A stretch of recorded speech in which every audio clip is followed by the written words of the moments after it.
with an NAC charger, which means you can take it to Tesla superchargers. And Subaru claims it should be good for 10 to 80% charges in under 35 minutes. So when there are sudden changes in tariffs, then you're like, well, we've got a factory like somewhere else that's making a part that goes into the car.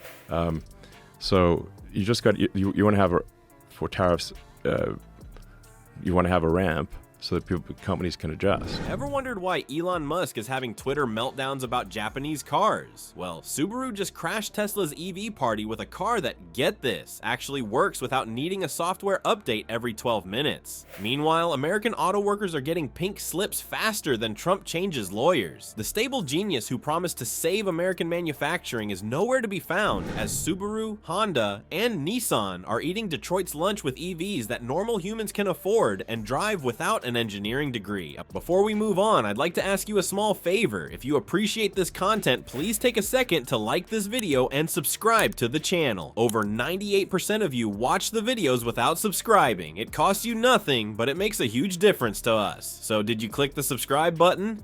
Great. Thank you so much. Now, back to the video. Remember when Elon promised we'd all have robot cars by now? Yeah, how's that working out while you're sitting in traffic with your boring human-driven car? It's 2023 and my car still doesn't bring me coffee or drive itself to the shop when it needs fixing. Not even close. Meanwhile, American car companies have been yapping about their amazing electric future for years. GM and Ford CEOs go on TV talking about electrification strategies and mobility solutions. Fancy words for, we'll get to it eventually, maybe.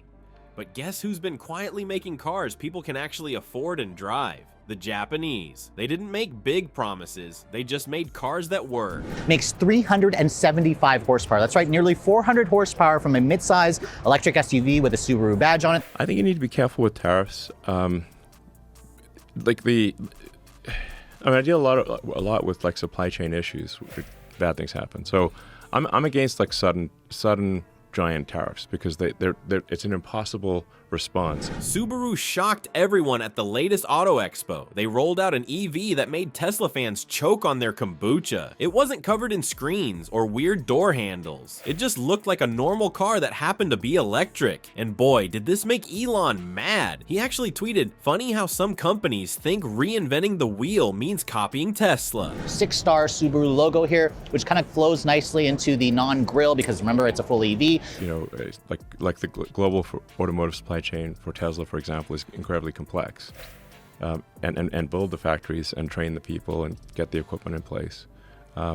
Otherwise, you basically just shock the system and it breaks. Then deleted it faster than Trump deletes tweets about election fraud. What's wrong, Elon? Scared of a car that doesn't need a software update every time it rains? Let's talk about this Subaru EV. It goes from 0 to 60 in 2.8 seconds. That's supercar territory. But unlike Tesla, Subaru's all-wheel drive actually works in snow. Real snow. Not the kind Silicon Valley executives see in Christmas movies. Subaru built their EV to handle ice, dirt roads, and places where there isn't a charging station every 10 feet. Crazy concept, making a car for the real world.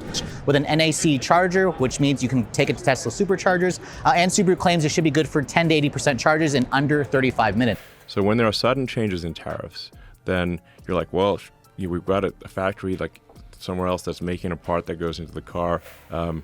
So you just got, you want to have, for tariffs, you want to have a ramp so that companies can adjust. While Tesla was busy adding fart noises to their cars, yes, that's a real feature, Subaru focused on boring stuff like reliability and durability. Tesla owners, how many times has your car locked you out because the app crashed? Subaru owners, never. The Japanese company built an EV with actual buttons for things you use all the time. Wild idea, being able to turn on your heater without navigating through 17 touchscreen menus. And instead of posting memes and picking fights with senators, Subaru partnered with Toyota for battery tech. They spent their time in labs and test tracks, not on Twitter arguing about who's the real genius. They did cold weather testing to make sure the battery doesn't die when the temperature drops below freezing. Making this vehicle here, get this, the quickest accelerating Subaru here in North America, which is some pretty impressive stuff. Now suddenly, if that part's suddenly twice as expensive, it like messes everything up, you know?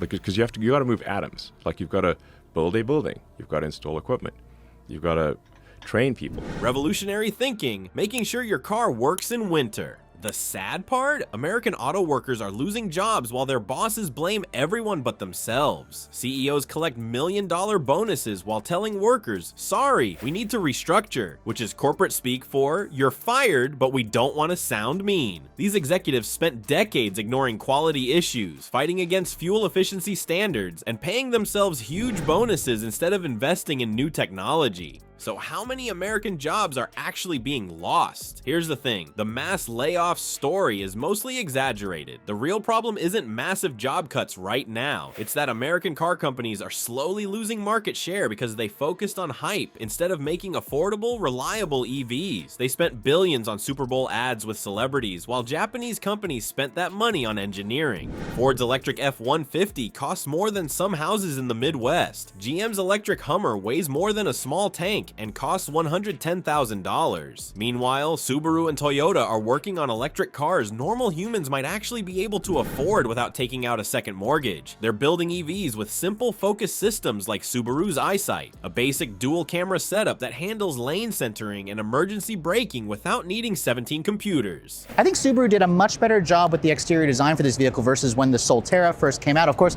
So you want to be have tariffs be predictable, put up giant tariffs immediately, and don't give companies a chance to build factories in America. The Japanese approach works because they kept things simple. They invested in boring stuff like battery consistency, range stability, and customer confidence. Not exactly exciting features to brag about on Joe Rogan's podcast, but pretty important when you're driving in the middle of nowhere and your battery indicator starts flashing. American car companies could learn something from this approach. Instead of promising self-driving taxis by 2016, still waiting, Elon maybe focus on making electric cars that normal people can afford? I think companies are more than happy to increase manufacturing in America. It's just that you can't do it instantly. You can just, in some cases, collectively, millions of tons of equipment. You just can't do that overnight. It's literally impossible. Instead of adding features nobody asked for, maybe make sure the doors work properly when it's cold outside. But wait, there's more to this story than just cars that work versus cars that tweet. The real issue goes deeper than just technical specs and affordability. It's about whether American car companies can admit they've been heading in the wrong direction and actually change course before it's too late. The real villain in this story isn't some Japanese car company. It's American auto execs who spent more time buying back stocks than making decent cars. These guys take home million-dollar bonuses while telling workers they need to tighten their belts. Yeah, try tightening a belt that's already on the last hole, buddy. Instead of crying about foreign competition, maybe Detroit could try making EVs that normal people can afford without selling a kidney. And maybe they could design them so your grandma can use them without calling tech support. Next time someone whines about Japanese cars killing American jobs, ask them why the president with his very big brain didn't save those jobs like he promised.